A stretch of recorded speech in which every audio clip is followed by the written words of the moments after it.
Namaste. Today we will learn how to draw double bar graph. This topic is from class 7 chapter data handling. इस topic को समझने के लिए हम लोग एक्सरसाइज 3.3 का क्वेश्चन नंबर 5 जो है वो एग्जाम्पल के तौर पे लेंगे। ये क्वेश्चन है आपके सामने, ये रहा। Consider this data collected from a survey of a colony. Table दिया गया है जिसमें फेवरेट स्पोर्ट जो कि वॉचिंग और पार्टिसिपेटिंग, ये दो डिटेल दी गई है अलग अलग गेम्स के लिए। हमें डबल बार ग्राफ ड्रॉ करना है और कुछ प्रश्न भी पूछे, उसके जवाब देने।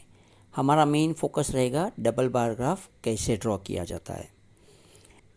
इस टॉपिक को समझने के लिए मैं ये एज्यूम कर लेता हूँ कि डबल बार ग्राफ ड्रॉ करने से पहले आपको कुछ प्रायर नॉलेज ज़रूर होगी, जैसे कि एक्सिस को समझना, बार कैसे ड्रॉ किया जाता है और प्रॉपर स्केलिंग कैसे होती है।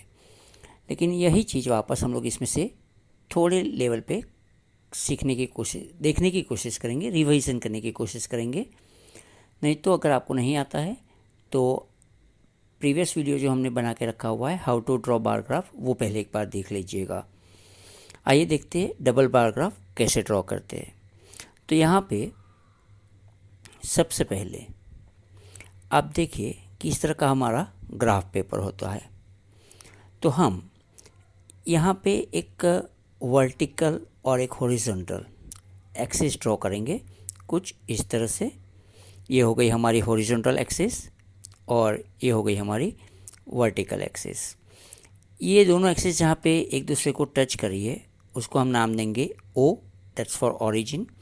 यहाँ पे हम नाम देंगे X एक्सिस और यहाँ पे Y एक्सिस। अब दरअसल जो दिक्कत भरा एक इश्यू है वो है यहाँ पे मेजरमेंट लेना। ज़्यादातर स्टूडेंट्स को इसी की परेशानी होती है। तो यहाँ पे अगर हम टेबल जो दिया गया है, वैल्यूज़ जो दी गई है, डेटा जो दिया गया है, उसका स्टडी करें तो आप देख सकते हो कि छोटा से छोटा वैल्यू है हमारा 105 और सबसे ज़्यादा बड़ा वाला वैल्यू है 1240। The lowest is 105 and the highest is 1240। तो अगर हम यहाँ पे हर एक डार्क ब्लू लाइन पे, मतलब कि 1 सेंटीमीटर का ही डिस्टेंस है, 100 लेकर चलते हैं तो हमारा मेज़रमेंट पूरा सेट हो जाएगा। आइए देखते हैं किस तरह से। यहाँ पे पहले हम लेंगे 100, यहाँ पे 200, hair 300, 400, 500, 600, 700, 800, 900, 1000, 1100, 1200, 1300 and one more extra. It is absolutely fine to take 1 unit extra. अब हमें यहाँ पे हमारी जो डेटा दी गई है उसकी वैल्यू को प्लेस करना है। उसके लिए आप यहाँ देखिए ध्यान से 1240 फर्स्ट है क्रिकेट के बारे में, जिसमें 1240 लोग वॉचिंग कर रहे हैं और 620 लोग पार्टिसिपेटिंग कर रहे हैं। तो वो बार ग्राफ ड्रॉ करने के लिए 1200 ये रहा। हम क्या करेंगे, यहाँ पे एक बॉक्स छोड़ देंगे।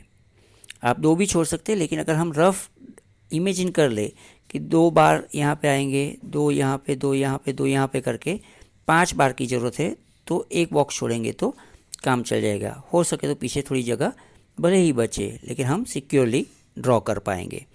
तो एक बॉक्स छोड़ देते हैं और यहाँ पे मैं एक लाइन ड्रॉ करता हूँ जो कि 1200 के लिए जा रही है। अब देखिए हमारी जो वैल्यू है वो है 1240, ये है 1200।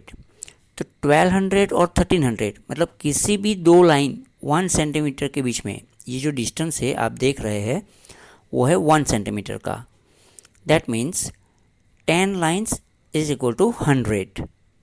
1200 300 डिफरेंस हो गया 100 का। तो फिर एक लाइन की वैल्यू बनती है 10। 1 लाइन इज इक्वल टू 10 और हमें चाहिए 40। तो 40 is equal to going to be 4 lines. तो ये जो 1200 के ऊपर 4 लाइन है, यहाँ पे आप ध्यान से देखेंगे ये जो हमने इंक्रीज करके रखी है, देखिए यहाँ ध्यान से वापस ये लाइन जो 4 लाइन के ऊपर हमने ली है, that represent the value of 1200। यहाँ से सीधा बाजू में एक बार ड्रॉ कर लेंगे हम और यहाँ पे हॉरिजॉन्टल ड्रॉ करके इस बार को कंप्लीट करेंगे। I hope you have understood.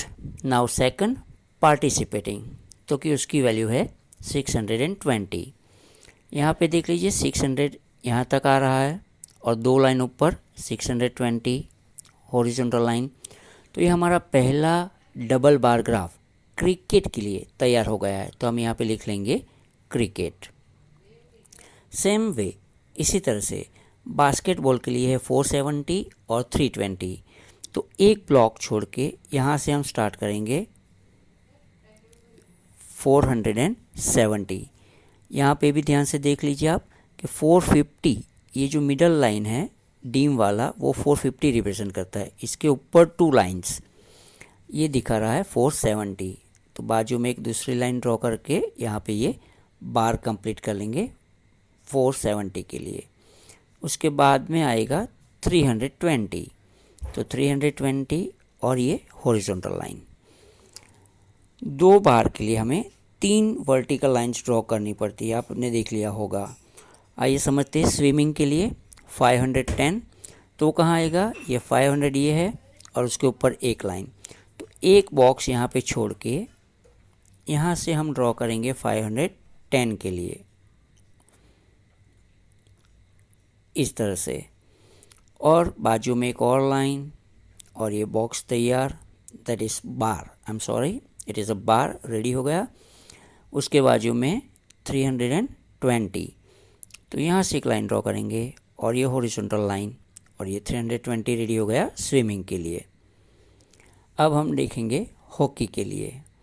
इस तरह से हॉकी और एथलेटिक्स का थोड़ा फास्ट फॉरवर्ड में देख लेते हैं कि किस तरह से होता है। ये हो गया आपका हॉकी और एथलेटिक्स का। अब मेन बात है, थोड़ा फोकस कीजिएगा। सारे बार एक समान दिख रहे हैं। तो यहाँ पे तो 2 अलग अलग कैटेगरी है, एक वॉचिंग की और एक पार्टिसिपेटिंग की। तो क्या कर सकते हैं, ये जो पहला बार है उसको मैं थोड़ी अलग पैटर्न से करता हूँ। अब हालांकि पहला बार जो है वो रिप्रेजेंट करता है वॉचिंग कैटेगरी को, तो हर गेम का पहला बार मेरा वॉचिंग कैटेगरी होगा, तो सेम टू सेम रहेगा। इसलिए हर गेम के पहले बार को मैं इस तरह से पैटर्न में कर सकता हूँ। दूसरा वाला बार अगर मैं ब्लैंक रखूँगा तो भी चलेगा, कोई इश्यू नहीं है, क्योंकि वो रिप्रेजेंट करेगा पार्टिसिपेटिंग। लेकिन थोड़ा उसको और अट्रैक्टिव बनाने के लिए हम इसको भी थोड़ा सा पैटर्न में डेकोरेट कर लेते हैं। तो ये जो है यहाँ पे दोनों बार हमारे अलग अलग कैटेगरी के लिए रेडी हो गए। अब काम की बात, ये जो रेड कलर का बार है और ब्लू कलर का बार है वो रिप्रेजेंट क्या करता है वो हमें ग्राफ पेपर पे दिखाना बहुत ज़रूरी है। तो यहाँ पे हम एक स्क्वायर को पहले बार वाली पैटर्न से डेकोरेट या फिर शो ऑफ करेंगे और उसके सामने लिखेंगे कि भाई साहब ये जो है वो वॉचिंग के लिए हमने बनाया हुआ है। सेम वे ब्लू कलर का बॉक्स हमने पार्टिसिपेटिंग के लिए बनाया है। उसके साथ यहाँ पे टाइटल दे देंगे watching versus participating various sports, और स्केल अगर हम दिखाएंगे तो वाई एक्सिस पे 1 centimetre is equal to 100 people का हमने स्केल लिया हुआ है। इस तरह से आप डबल बार ग्राफ ड्रॉ कर सकते हो। I hope you have understood. Thanks for watching.